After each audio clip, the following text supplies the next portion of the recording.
देखो एक बात हमारी याद रखना, जिन जिन के भी घर में ठाकुर जी विराजते हैं, एक बार 84 कोस जरूर करनी है आपको, 84 कोस परिक्रमा पूरे ब्रज की। क्यों? हमारे जी ये भाव भी आज ही आ रहा है मंच पे मेरे, क्यों आ रहा है पता नहीं, श्री दत्त प्रभु की इच्छा होगी। 84 कोस क्यों करते हैं? नंद बाबा और यशोदा मैया के कोई लाला ना है, दोनों मैया बाबा ने जितने भी तीर्थ हैं सबन में जाए जाए करके खूब प्रार्थना करी, हे बद्रीनाथ बाबा ऐसी कृपा कर दो हमारे घर लाला है जाए। केदारनाथ में जाकर के प्रार्थना करी, हमारे घर लाला है जाए। जगन्नाथपुरी आदि आदि जो जो तीर्थ हैं पृथ्वी पर उस समय विद्यमान थे, सब जगह नंद बाबा यशोदा मैया गए और सब जगह जाकर के प्रार्थना करी, हमारे घर लाला है जाए। पर कैसा लाला चाहिए?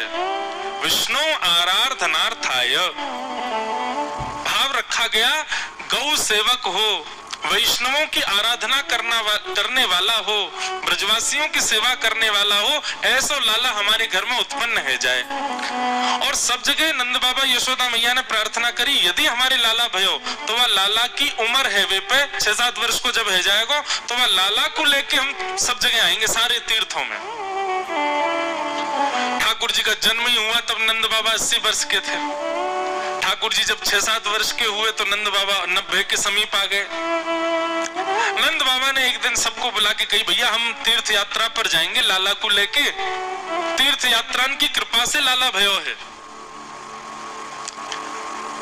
ठाकुर जी ने ये बात सुनी तो मन में विचार करने लगे, मेरे बूढ़े नंद बाबा, मेरी बूढ़ी मैया, या बुढ़ापे में तीर्थ में जाएंगे और तीर्थन के दर्शन करेंगे, कहीं कोई दिक्कत है गई तो? ठाकुर जी तो साक्षात परब्रह्म, भगवान ने वन में जाकर के भारत के जितने तीर्थ हैं सबको आमंत्रित किया और सबको आमंत्रित करके कहा 84 कोस के ब्रजमंडल के भीतर भीतर सब लोग व्यवस्थित हो जाओ, हमारे नंद बाबा यशोदा मैया को दर्शन करने हैं, हम बाहर नहीं जाएंगे, इसलिए कृपा करके आप सब पधारो। और 84 कोस के ब्रजमंडल में, एक कोस में 3 किलोमीटर होता है, 84 कोस का ब्रजमंडल है, सारे तीर्थ के सब है वहां पे, बद्रीनाथ, केदारनाथ, गंगोत्री, यमुनोत्री सब है हमारे जी वृंदावन में। देखो एक बात बताएं, जय हो।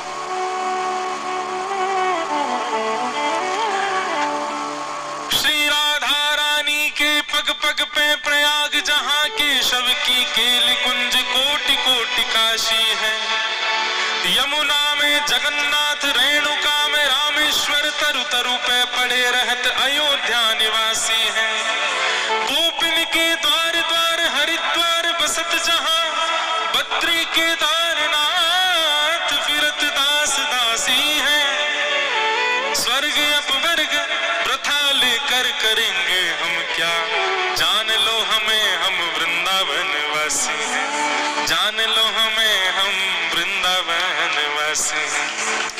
वृंदावन जाने पर क्या मिलता है?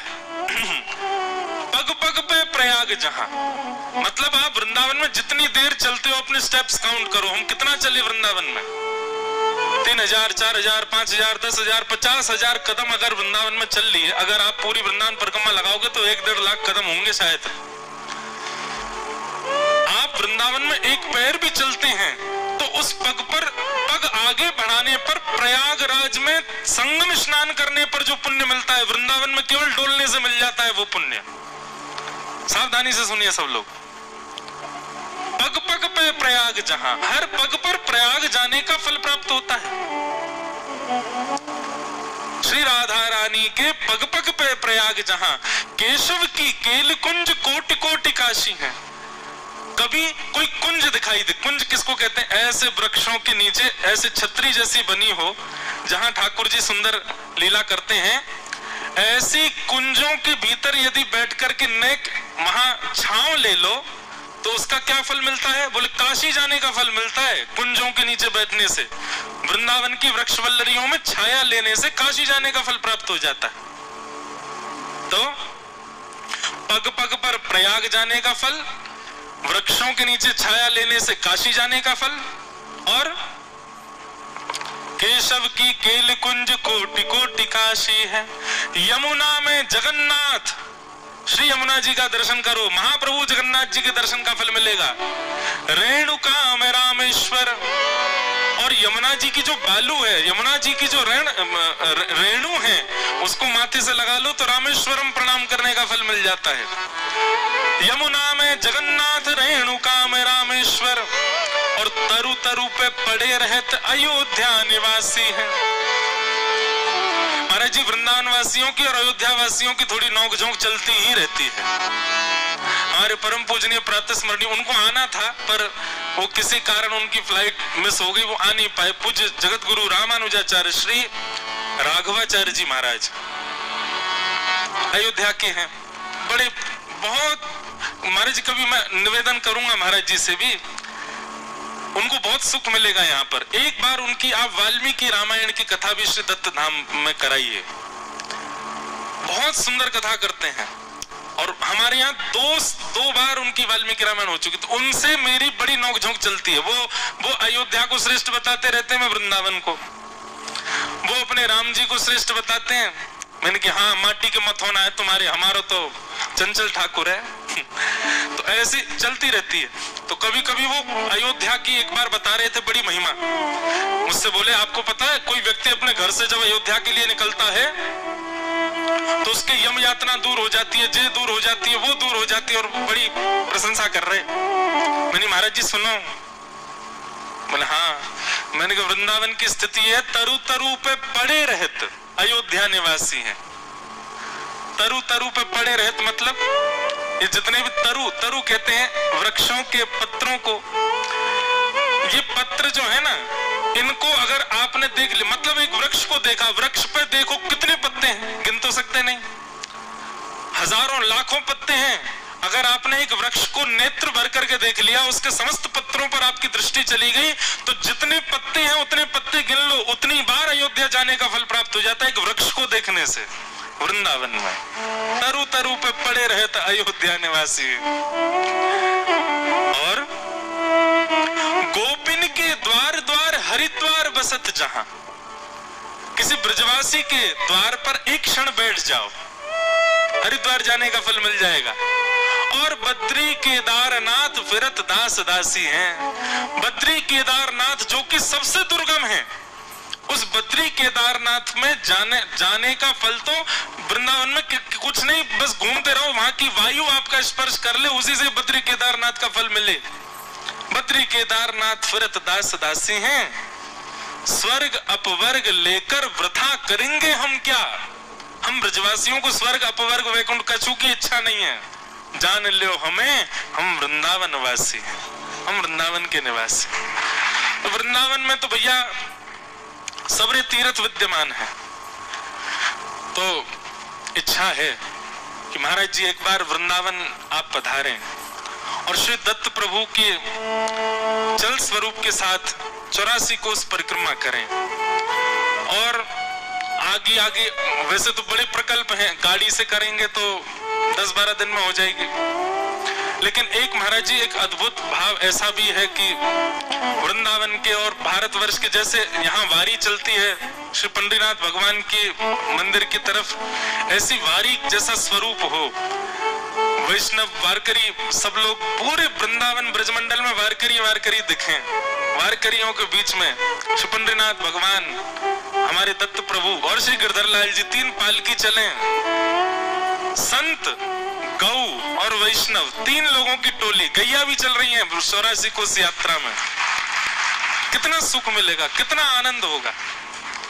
रूप तो, परिकल्पना तो बहुत बड़ी है, पर यदि ठाकुर जी के मन में आ गई, ठाकुर जी को भा गई, तो निश्चित हो जाएगा। हमारे पूज्य श्री राधा कृष्ण जी महाराज दास भी हो लेंगे, हम तो रहेंगे ही व्यवस्था में सब। हाँ, टंकी तो हमारी है, तो सब व्यवस्था बढ़िया रखेंगे और पूरी 84 कोस की परिक्रमा मधुर भाव से करेंगे। तो ये तो एक योजना है, पर इस योजना से पहले एक बार वहां कुछ दिन निवास के लिए, ऐसी 6-7 दिन यमुना तट पर बैठ के कुछ दिन सत्संग हो, उसके लिए पूर्व में एक बार सूक्ष्म रूप में, छोटे रूप में श्री दत्त धाम के सब वैष्णव पधारे महाराज जी के साथ। हम ब्रजवासी वृंदावन के लिए आपको आमंत्रण दे रहे हैं कि आप वृंदावन पधारो। और श्री दत्त प्रभु, हम अपने लाला को लेके आए, आप अपने अवधूत लाला को लेके आओ। ये लाला ही है भैया, एक ही स्वरूप है, अंतर थोड़ी है। अत्रि नंदन है, नंदन यानी लाला, अत्रि के लाला है, अनसुईया नंदन है। श्री दत्त प्रभु को महाराज जी एक भाव में लिख रहा था पर लिख ही नहीं पाया, 2-3 शब्द आए फिर आए ही नहीं।